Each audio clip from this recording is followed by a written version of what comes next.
Welcome, everyone. I'm Cherise Tasker from the Central Branch. Our class today is Early Intervention in Howard County, how we support our children and families ages birth to 5.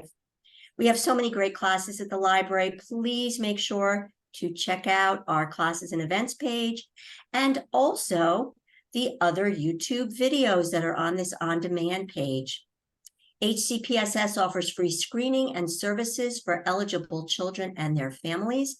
This webinar will cover the steps involved and the differences between an IFSP for children age birth to 3 and an IEP for children ages 3 to 5 and beyond. I want to thank HCPSS Early Intervention Services for taking the time to record this class webinar. We really appreciate it.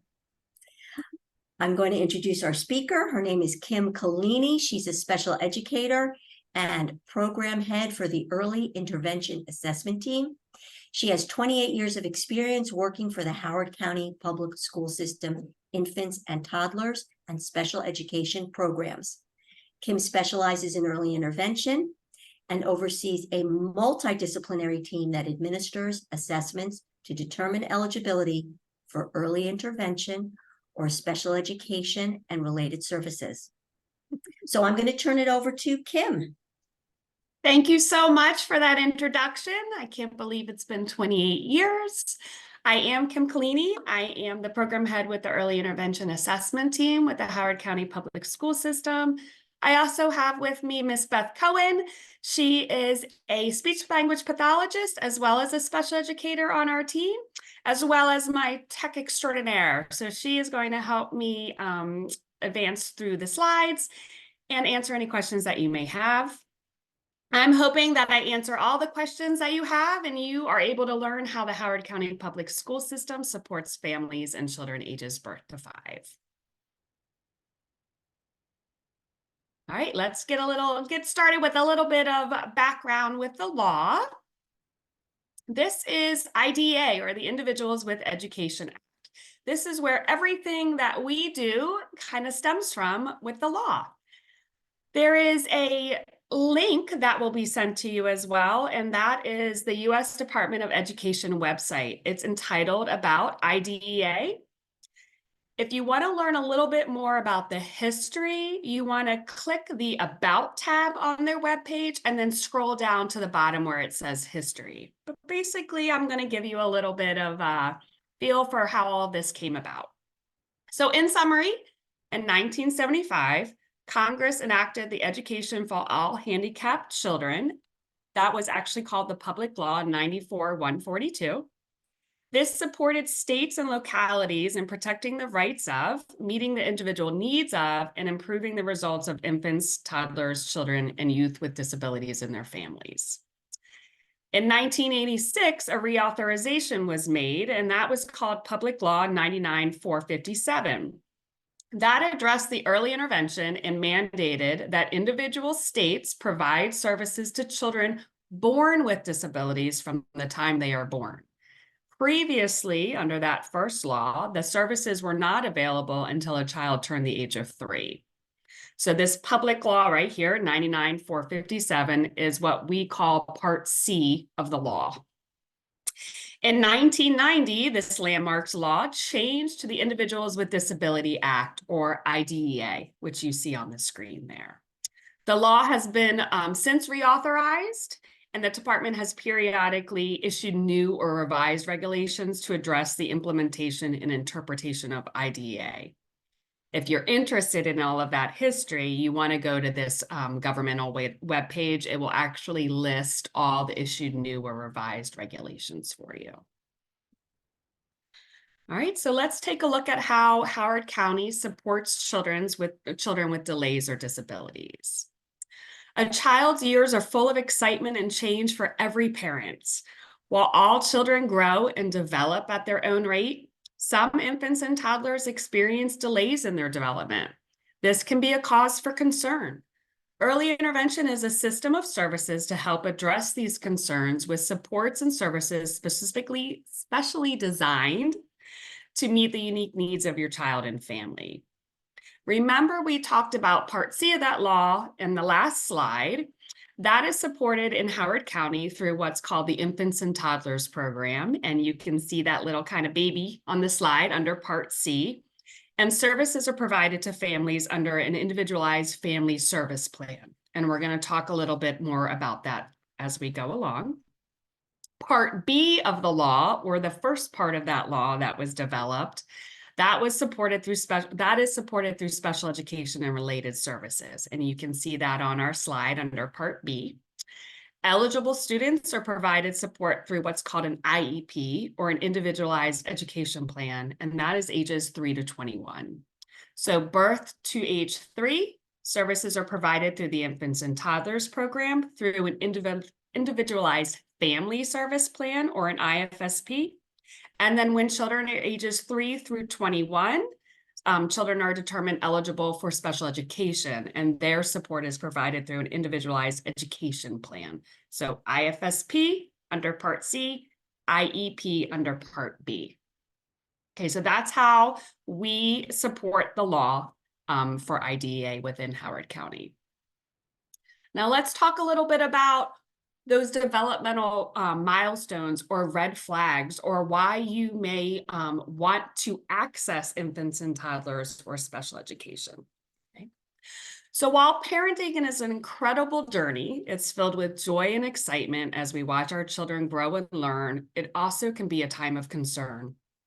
You may find yourself comparing your child to a sibling, to other children that you interact with, family members, etc., and wonder, why is my child not doing possibly what these other children are doing that you're comparing them to? Every child develops at their own pace, but it is essential to recognize certain signs that may indicate a concern in development. Each stage of a young child's development are called developmental milestones. So the first time they wave, the first time they smile, the first time they walk, all of those exciting first steps that we congratulate and just celebrate, those are our developmental milestones. And sometimes a child may not be reaching a developmental milestone like we expect when compared to their typically developing peers. And that leads to concern from the family, possibly the pediatrician, friends that you may hang out with. They may share some concerns with you. You may share concerns with them. Sometimes a child's not reaching a developmental milestone like we expect, and that, like we said, brings concerns, but sometimes this is normal because there is a range in development at this age. However, there are also times when that development is outside of that normal range, and that's what we consider red flags. So on your screen here on this slide, there are 2 really great supports for families when you are concerned about your child's development, or you just want a tool or an app that helps you know that you're on the right track. So we've listed here 2. One is the CDC, or the Center for Disease Control and Prevention. They have actually electronic and printable resources for families. They actually have specific developmental milestones and resources for ages 2 months to 5 years. So it's a wealth of information for families. The CDC also has what's called a milestone tracker app. I've downloaded it myself to give it a try. It's extremely user-friendly. It has actual videos that families can look to see and watch to see what the typical development is and kind of compare it to what your child's doing. It allows you to track. It allows you to share the information with your pediatrician. It's an amazing app. I just cannot rave about it a little bit more. But I would recommend you download it on your phone and just take a look at that, share it with your friends. Another one is called Help Me Grow. This is an amazing parental resource. These supports, Help Me Grow supports individuals who are pregnant, caregivers with new babies, and families with young children, and for children with developmental delays and disabilities. Help Me Grow actually strengthens a family's community network by using a current directory of available services and connecting service providers to each other to create kind of an interconnected system for a family. If families benefit as Help Me Grows listens to them, links them to services, and provides ongoing support. Help Me Grow is available to all children, including those families who may have concerns or simply want to learn more about their child's development. So again, these are two wonderful resources for families regarding typical development in children, what that looks like, and then things to consider when you may have concerns. All right. Let's talk about those developmental areas and what those developmental milestones may be for those developmental areas. So when we're looking at the development of young children, we often look at all of those developmental areas that you see on that slide. As we know, one may impact the other as so much young development overlaps each other. For example, when you look at language for children and how they use their language to communicate their wants and needs and how they understand the language that we're providing to them, if they don't have the language or it's a little bit delayed for them, we may see that impact other areas. If you don't have the language to express your wants and needs, then you most likely won't have language to communicate in the social emotional area, communicate with your parents, communicate with peers. You're going to possibly see some delays in that social emotional piece. When we're looking at gross and fine motor, gross motor is your larger limbs, how they're walking, how they're able to maneuver themselves around the environment.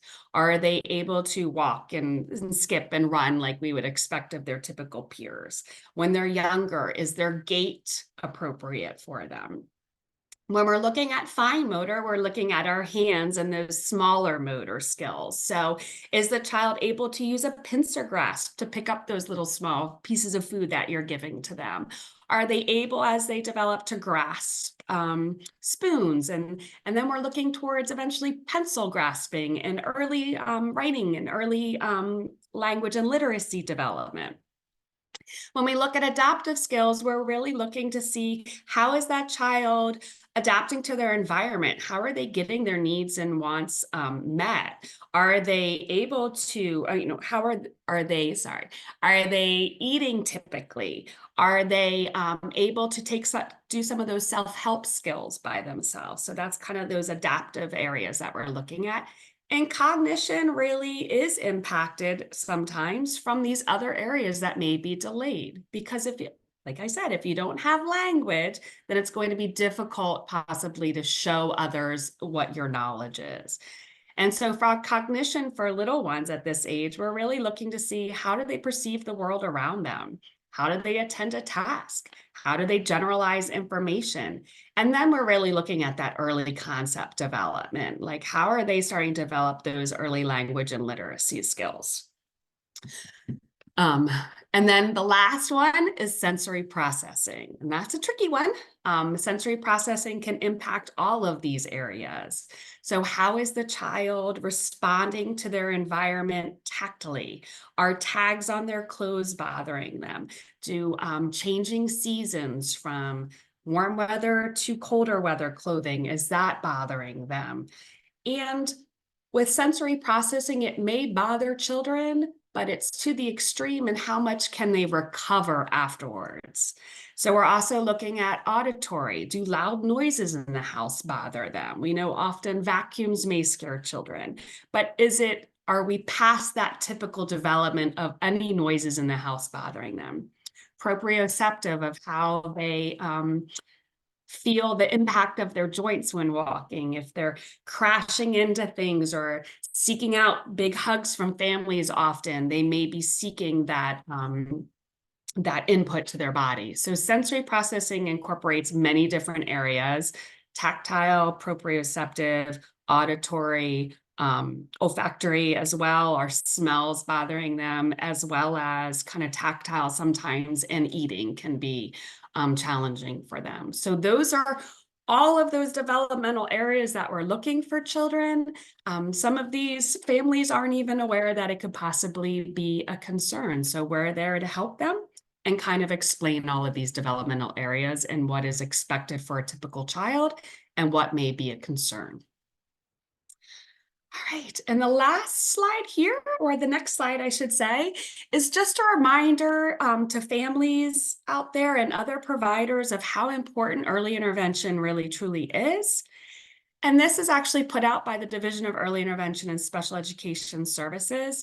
We know that 68% of third graders who had received early intervention no longer needed special education in their educational career. So that kind of really speaks to how important early intervention is. And we want to get in and help support the families and children sooner, so that we can help close that gap. And hopefully by third grade, we are dismissing those children that needed us. Okay, so that's a little bit of background of the law and what we do and why we do it. But let's talk a little bit about who we are. So on the early intervention assessment team and within the county, there are providers that work specifically with the birth to 3 children, and those are our infants and toddlers team. So those service providers assess and provide services for eligible children and their families ages birth to 34.5 months of age within the child's natural environment. That's a little bit different, and you'll hear as we talk through some of these slides. Infants and toddlers services are provided within that child's natural environment. So that could be within the home that they spend their day with. That could be at a daycare setting or a babysitter setting. It could also be in a family member setting. So wherever they are during the day, that is where our infants and toddlers service the children. In between infants and toddlers and special education, we have our unique team, which is the early intervention assessment team. On the early intervention assessment team, we actually do assess infants and toddlers as well as children for childfind, which we will get into on the next slide. But the early intervention assessment team screens and assesses children ages 30.5 to 34.5 months of age to determine whether or not they're eligible for infants and toddler services. So if you make a referral for your child prior to 30.5 months through the infants and toddlers team, everything will be done within the child's natural environment to determine whether or not they're eligible. If they're ages 30.5 months to 34.5 months, that screening and assessment is going to be done at a school building. It's called our Old Cedar Lane building, or the County Diagnostic Center, and you will be bringing your child to us. And the reason for that is when children are in infants and toddlers, we have to determine by the age of 3 whether or not they would be eligible for special education services. So that age group, 30.5 to 34.5 months, they're coming into our center because we're looking at those children for infants and toddlers eligibility. But because it's so close to their 3rd birthday, we are also considering special education eligibility. It's a lot of information for you. Just trust me, if you make a referral between 30.5 months and 34.5 months, we will walk you through the entire process and explain everything to you. It's just that little age group that come to our center for testing. Also on the early intervention assessment team, like I said before, we are a childfind team. So that also includes a team of service providers that determine eligibility for special education and related services for children aged 34.5 months all the way to kindergarten. Once they reach kindergarten age, then any assessment or concerns would be addressed through the school-based team where that child is attending school. All right, the next slide talks about, in addition, who we are. We also are a special education team. So our child find team that assesses a child, if they are eligible for special education, then the group that serves that children is actually our pre-kindergarten program. They serve children who are ages 3 through 5 years of age who have a disability or developmental delay. 3- and 4-year-old children receive special education and related service in therapy-only sessions, 4 or 5-day preschool school classes with typically developing peers, or in community-based preschool programs where they have been enrolled by their parents. So you can see that's a little bit different. Birth to 3 in the natural environment. Ages 3 through 21, we're really starting to look at an educational environment, or what's called our least restrictive environment for students. All right, now let's talk about the process. That's who we are. Let's talk about the process for initial services. I call it the 5-step process. It is basically 5 steps, whether you're making an infants and toddlers referral or you're making a childfind referral. And you can see here, we've walked you through the 5 steps. It's referral, screening, assessment, eligibility, and then services if you're eligible. And then underneath those steps, it explains what an infants and toddlers referral would be doing and what a childfind referral would be doing. So for infants and toddlers, if you make actually, you know what? Let's go to the next slide. And I think I kind of outlined that a little bit more for you. So here's our infants and toddlers. So if you made a referral for your infants and toddler, ages 0 to 30.5 months, that referral is going to come through our Office of Early Intervention. The referral is then sent to the infants and toddlers cluster or team within the county based on the family's home address. The infants and toddlers cluster then will contact you. They will schedule a screening. They will assess your child if it's determined. And if the child's eligible, they'll then create an individualized family service plan or an IFSP. And the family participates in that process. There's that weird age that we talked about, that 30.5 to 34.5 months. Those are called our crunch kids for us. Same process that with the referral, you still make that referral through the Office of Early Intervention. The referral then is sent to our office versus the infants and toddlers cluster. It's going to come through our office at the County Diagnostic Center. And our team, the Early Intervention Assessment Team, will screen the child and complete the assessments if needed. If the child is then eligible, we send that child's information to the infants and toddler cluster based on your home family's address. And then that team will pick it up and they will meet with you to develop the individualized family service plan. Okay. If you are interested and would like to make a referral, there are 3 ways that you can do it. Hopefully it's pretty easy. You can call our Office of Early Intervention Services at 410-313-7017. You can also email earlyinterventionservices@hcpss.org, or you can go online and complete a referral at referral.mditp.org.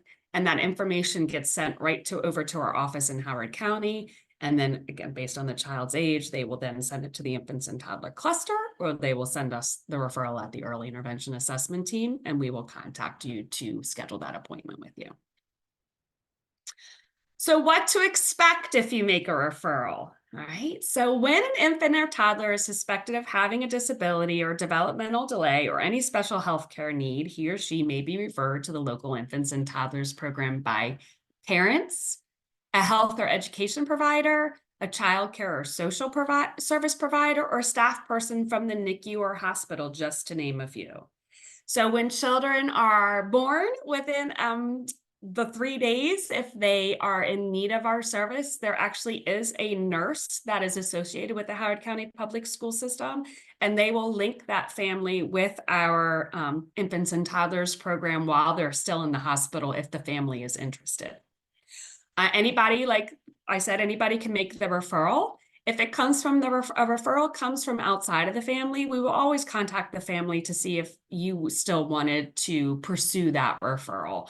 But sometimes we do have outside referrals come in. But like I said, we make sure we contact the family and make sure that that is something that they're interested in. So you make a referral and then you'll receive you'll receive confirmation of the referral that we received it. They'll send you directions for registering your child online, and the referral along with a welcome letter and infants and toddlers program information. So as soon as the referral is made, we contact you and provide any information that is needed for the infants and toddlers referral as well as for registration. The parents will either return this information to the Early Intervention Assessment Team or the cluster, and then an appointment is scheduled with the family right away. So as soon as we get the child referral, we contact the family and try to schedule that appointment. There is a lot that needs to get done within the time frame of the referral, and I'm going to talk a little bit more about that as well. So once the assessment is scheduled, what we use during our assessment is the developmental assessment for young children, the second edition. We also use independent assessments. Sometimes our families have had independent assessments completed outside of the school system for a number of reasons. We will use that information and review that information as needed, or that we could, sometimes we can waive our own assessments if the child has already had an assessment completed that we can accept. We use parent report, we use our own observations, and we use our clinical opinion. So this is very important for families to know when they hear that their child is going to be assessed. It can bring a little bit of concern or anxiety or a little nervousness. We always let the family know that the developmental assessment for young children, the tool that we use, while it is standardized, we recognize that we are new for that child. We are unfamiliar people. The assessment allows for us to record parent interview. So if it's something that the child is not performing at that one visit that we did, or is shy, sometimes they fall asleep on us, the assessment allows for us to interview the caregivers to determine whether or not the child is performing those skills. So it is very user-friendly and family-friendly in order to determine eligibility for your child. So we assess the child. We then put all of our results into a collaborative report for the families to have for their records, and all of the information is in one report. And then we look at our results to determine whether or not the child's eligible. And so children can be eligible for infants and toddlers through state regulations in one of three ways, or in any of the three ways, I should say. So when we're looking at eligibility, we're looking to see, does that child have a 25% delay in at least one or more of the 5 developmental areas that we referred to earlier in the PowerPoint? Whether or not that child manifests atypical development or behavior in one or more of the 5 developmental areas, interferes with current development, and is likely to result in a subsequent delay, even when our diagnostic instruments and procedures do not document a 25% delay. It's very wordy, but basically we're looking to see, does a child have a 25% delay in any of the developmental areas, or is any of that development atypical in a clinical opinion? Or the last auto eligibility would be, has the child been born with a diagnosed physical or mental condition that has a high probability of resulting in developmental delay? So those are the 3 ways that a child can be eligible for infants and toddlers. We are looking again to see if they have a 25% delay, whether or not any of the development is atypical, or if the child has a diagnosed physical or mental condition that has a high probability of resulting in developmental delay. So once we've determined that the child is eligible and why, we then develop the Individualized Family Service Plan, or IFSP. There will be a link provided to you as well that you can access. They are state documents and parent-friendly state documents that describe or explain the pieces of an IFSP and the process of the Infants and Toddlers program. But just so you know, it is free and voluntary. So it is no cost to the parents. It is voluntary. Just because a physician or somebody made a referral doesn't mean you have to participate in the program. At any point in time, if your child's in the program and you would like to withdraw for whatever reason, that is fine at no cost to you. If you move from state to state, infants and toddlers providers or infants and toddler services are provided slightly different in each state, but each state does have an infants and toddlers program. So if we start something in the state of Maryland, it should be able to follow the child outside of the state of Maryland. Obviously, if you move to a state that the services are held a little bit different, they would have to make amends. But again, it's free, voluntary, federal government program. It's continuous year-round services, so there's no break in service like summer school for our school-age kids. Family support and training is provided through the IFSP outcomes, and it is done through a primary service delivery model. So most families typically have one primary service provider that will be entering their natural environment. It won't be a team of people invading your home. It's typically one provider. And so if you have a child that has multiple areas of delay, the team will determine which of those providers are going to be the primary provider in the beginning. So you may have a child who isn't speaking at this moment, but it doesn't require the expertise of a speech and language pathologist. We may actually have the special educator be the primary service provider to start eliciting some of those skills. And I will also say the relationships that are built between the infants and toddlers teams and the family and children, it just lays the foundation for emotional development for both the child and the parent, especially if you have a child where you've just been told that is delayed, or has been told some news that is hard to digest.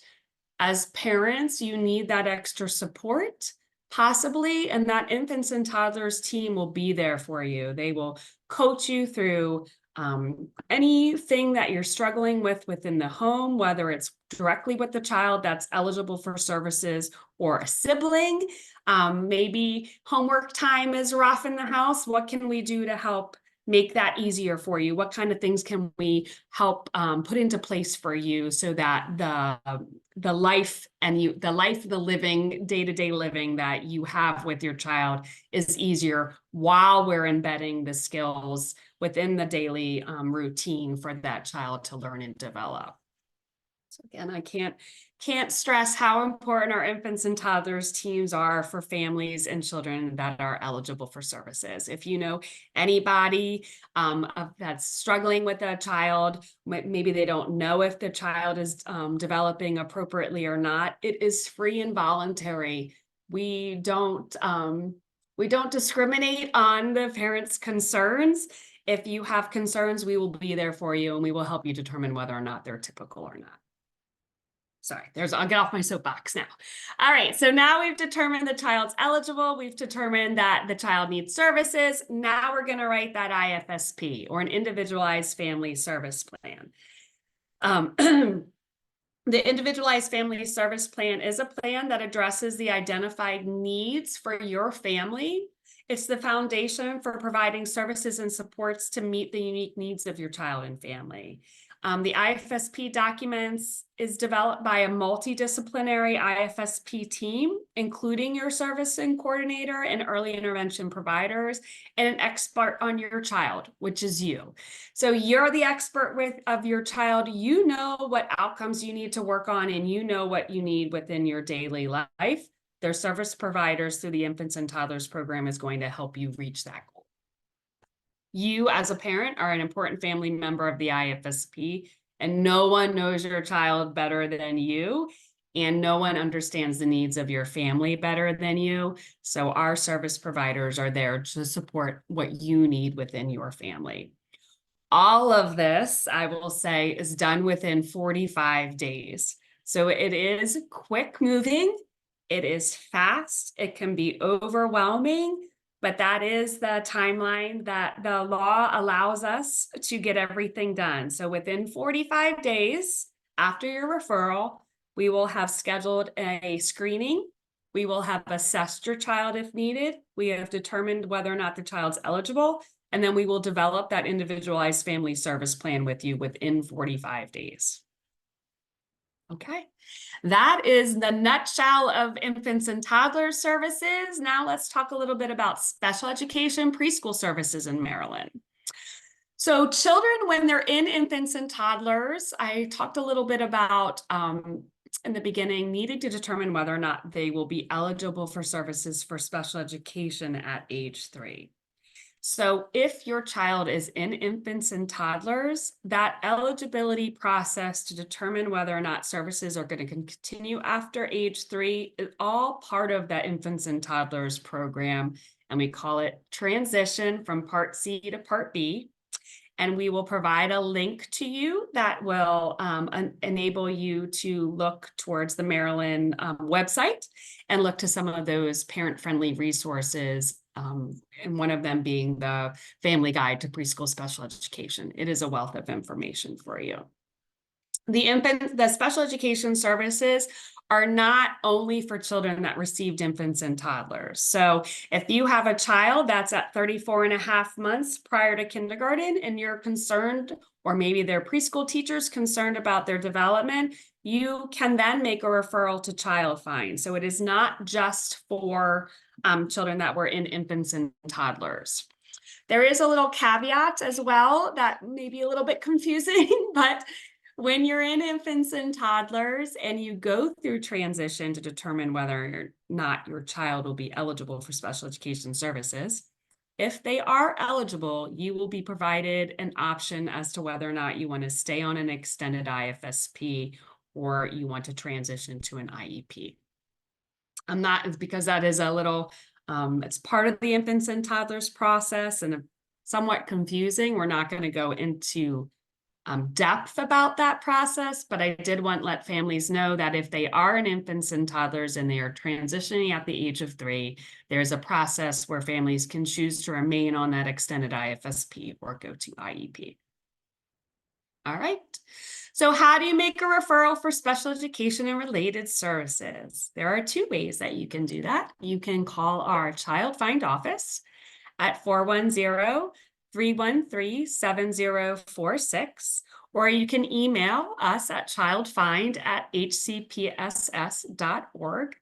I will say that if your child is currently a general education student and is enrolled in one of our income eligible programs, if you have concerns regarding your child's development, the referral will be given to that school-based team or teacher. You do not need to make an additional referral to childfind. So again, if your child is already enrolled in one of our income eligible preschool programs and you have concerns about your child's development, please refer them to the school-based team or that teacher. You will not need to go through childfind. All right, so let's take a look at this process for special education and related services. I'm going to talk a little bit first if your child is in infants and toddlers. So if your child is currently in infants and toddlers receiving services, they're going to go through a process of what's called transition. And you are going to participate in a meeting that would be called a transition planning meeting. That meeting is your referral to special education, because at that meeting, you are going to determine whether or not you want your child to be assessed through the infants and toddlers program to determine if they're eligible for special education. If you are not in infants and toddlers, and we were just looking at your typical childfind, somebody who is ages 34.5 months prior to kindergarten, you would make a referral to childfind at the County Diagnostic Center based on that last slide. We would send to you, and so that's part 1. Step 1 is your referral.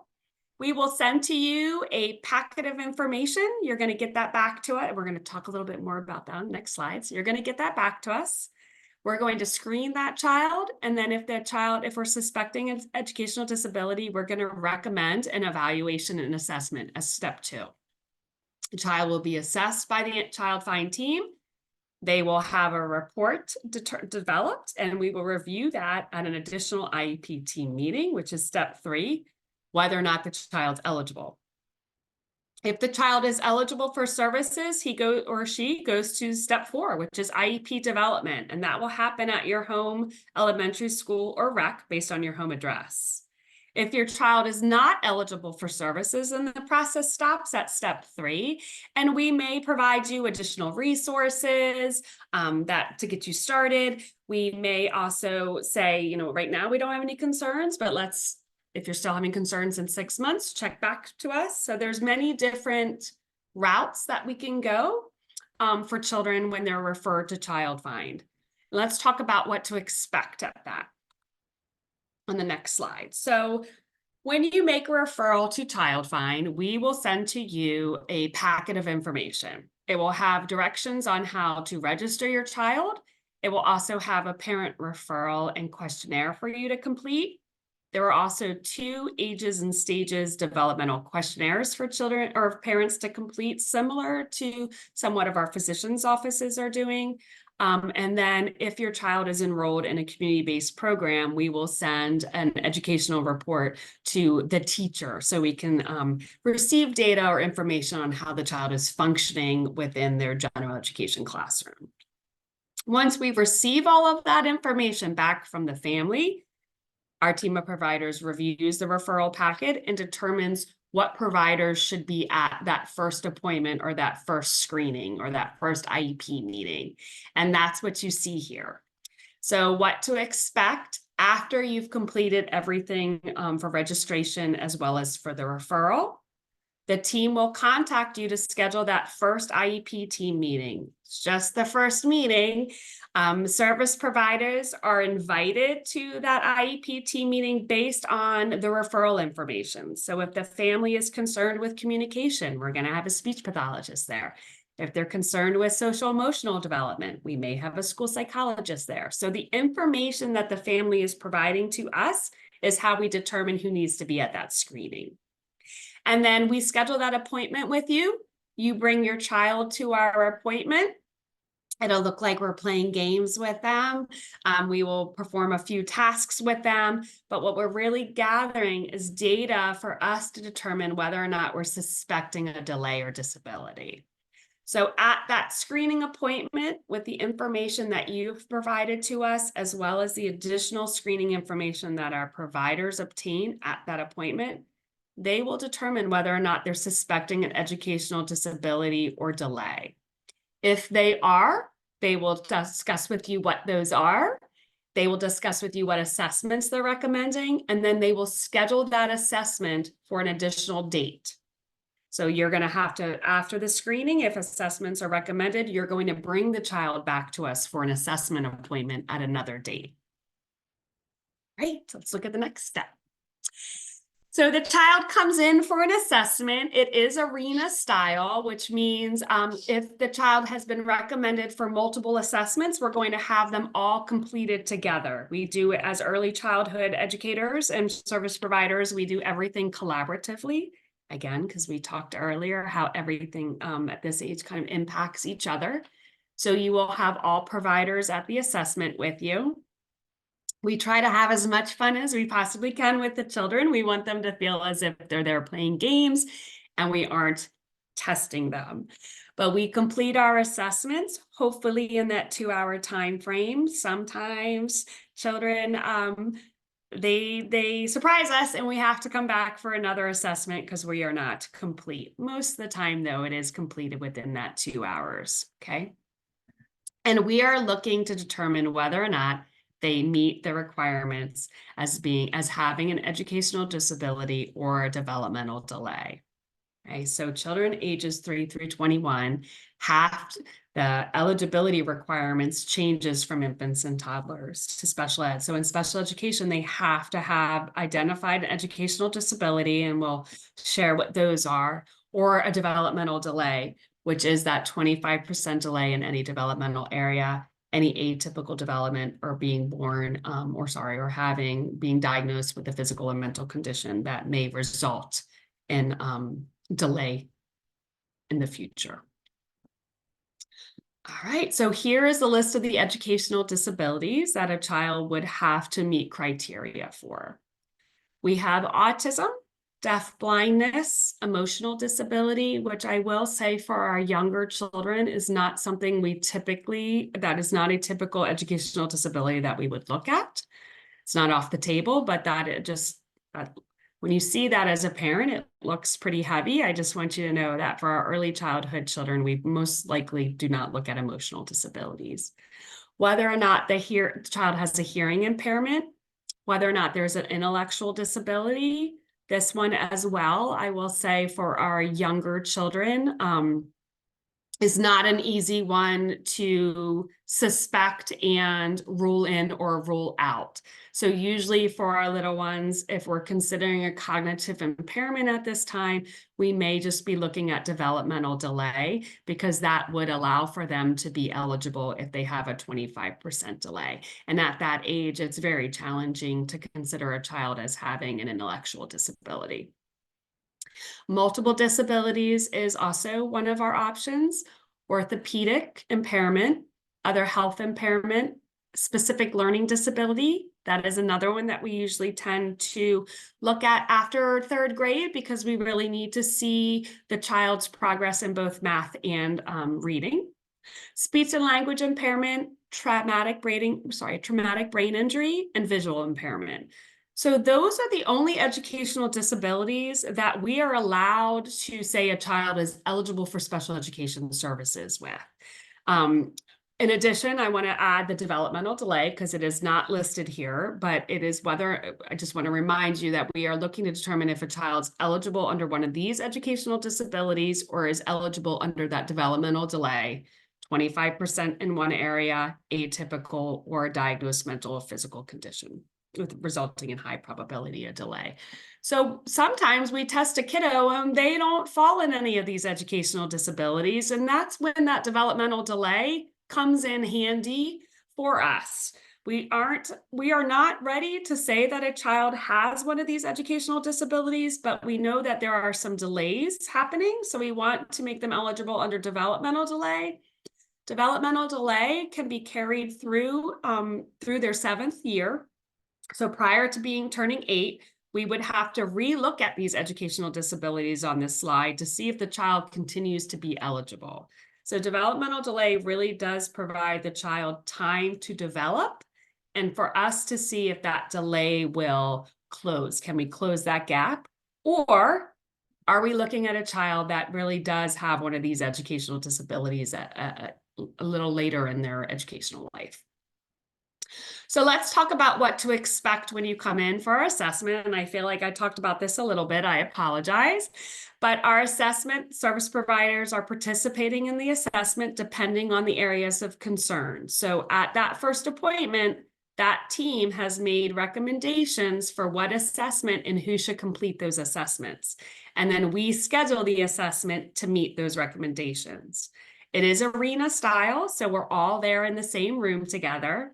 We have various assessment tools depending on the provider. So if I'm with, let's say, a speech language pathologist, she may be using a different assessment tool that I am, but we are so well versed in it. You will never know. It seems seamless. We're all there kind of just bouncing off of each other, and we get it all done, and it's usually very fun. And usually by the time it's done, the children don't want to leave us. Like I told you, we also do parent interviews, and we will have you participate in the assessment if we need to. Resources are also provided you. And then at the end of the assessment, we're going to schedule that last IEP team meeting to review the assessment results to determine whether or not they're eligible.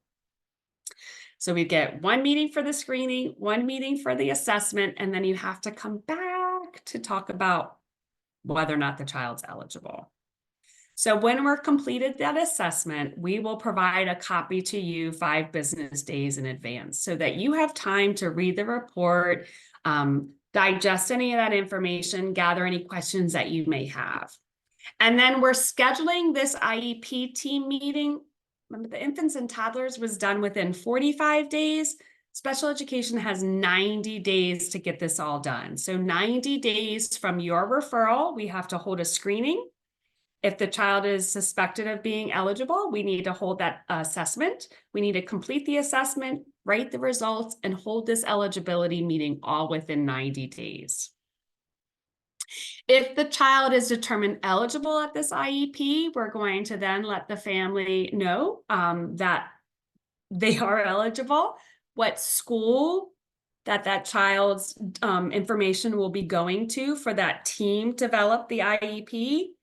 And then that we will also provide you a form called Information to Help Plan My Child's IEP. That gives you parental input to the IEP development, and then you would send that back to the school-based team. But we provide all of the steps for you after the assessment, so it's a little bit more clear. All right, let's see. Then after they're eligible. So after a child is eligible, we send that information to the school-based team based on your home address. That school-based team will then schedule your IEP Develop and Approve meeting. And they are going to use our assessment as a jumping board to determine what goals and objectives should be on that IEP. So the assessment that we have developed clearly identifies strengths and needs of that child, clearly identifies whether or not they're eligible, and then that IEP team takes our assessment and takes all of our information and develops that individualized education plan based on the areas that we've identified as needs. And then in addition, we have sent to the family the input form. So that is also taken in consideration when they're developing the IEP. This IEP meeting needs to be held within 30 days of the eligibility meeting. So we have 90 days to get to eligibility and an additional 30 to write IEPs. So this process is lengthy. It can take 120 days. We try to get it done as quickly as possible. And I say that just to stress to some families are surprised at the amount of time that it takes, but there are just laws that are put into place to protect their rights and our rights, so it does take a little bit more of a time. Just like the assessment report we've sent home to you 5 days prior to the meeting, that school-based team will send a draft of the IEP home sent to you, or sorry, the team will send a drafted IEP home to you within 5 business days prior to the scheduled meeting again, so you have time to review, digest, and gather any questions that you may have. So let's talk about the services after that IEP is developed. So once the IEP goals and objectives are approved at the meeting and the services are discussed and approved, the last part of that IEP service is determining where the services will take place. So just know that it is free and appropriate education for you as well. None of the special education services that we offer through the county are a cost to parent. Services are delivered in what we call that least restrictive environment. So we talked a little bit earlier about the continuum of services that the county has for students. When we're talking about the least restrictive environment, by law, we have to consider the least restrictive environment, why or why not we can implement the IEP in that environment. If we can, that is what is determined as the environment that we are going to implement the IEP. If we can't, we move down the list. So let me give you an example. In Howard County, our least restrictive service would be therapy only. So let's say a child has articulation needs in the area of speech and language development. Their IEP least restrictive environment may be the home school, because most likely those services are going to be delivered by a speech language pathologist only. And the least restrictive environment for that child would be in their home school where all their neighborhood children attend and they are receiving services from the speech therapist. If we receive a student that we are recommending more services that can be implemented through the therapy only, we look to see if that child is enrolled in a community-based program by their parents within the county. What does that look like? Let's say I've enrolled my student in preschool A down the street. He is eligible for IEP services, and the IEP services have been recommended and approved to the point that they can actually meet his services at preschool A. They're going to send providers to preschool A to implement that IEP. When the children are enrolled in a community-based program, it is very limited services that we can recommend be implemented in the community-based program. So many times our children are recommended for more services that we can implement through that model. The next least restrictive environment for those children would be one of our preschool classrooms. So there are steps that we have to go through to kind of identify why an IEP cannot be met in the least restrictive environment. and why we're looking at the next one. And we do this through the rank of environments until we're able to identify where that IEP best can be met. And that is the least restrictive environment that will be recommended by this IEP team. When you're in special education, services are truly only for the school system calendar. So that means during the summer months, June through August, school is out. They are not receiving services unless they've qualified for extended school year services or ESY. So every child in the county that receives specialized special education services or special education instruction and related services, all of those children in the spring must have an IEP meeting held with the parents, and we have to determine whether or not their IEP or educational disability qualifies them for summer services during the summer. So that is a big difference between infants and toddlers and special education. Infants and toddlers is year-round. There are no breaks in services, and special education follows the school year calendar. Parent education is provided through services and programs. When we're in infants and toddlers and we're in your natural environment coaching you, our parent education is provided one-on-one and through coaching. But in special education, the children are with the providers during the school day. We're not coaching the parents. So parent education will be provided a little bit different. Sometimes they do after-school workshops. Sometimes they do in-school workshops. It just depends on what is needed from those parents within that classroom and how they can provide that support. And then in the infants and toddlers world, the parents are going to ensure that goals are being implemented when we're not there, right? In special education, that's our job. We have that child possibly 4 to 5 days a week. It's our job, the IEP team, that ensures that IEP is being implemented. And we are working on those goals and objectives and taking data to see that the child is making progress. So it is a little bit of a different philosophy in services. All right, let's take a look at that IEP.